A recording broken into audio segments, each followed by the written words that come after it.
আজকের ২০ জুলাই বাংলাদেশের সবচেয়ে তাজা তাৎক্ষণিক খবরগুলো সংক্ষেপে বলা হল।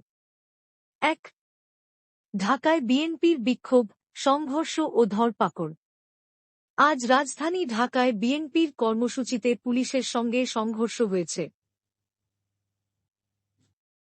বেশ কয়েকজন নেতাকর্মীকে আটক করা হয়েছে।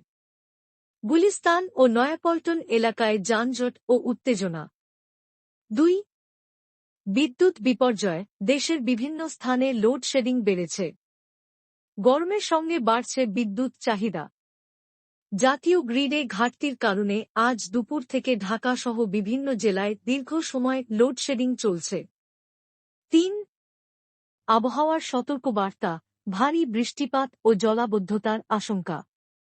আজ সন্ধ্যা থেকে ঢাকাসহ উপকূলীয় জেলাগুলোতে ভারী বৃষ্টির পূর্বাভাস।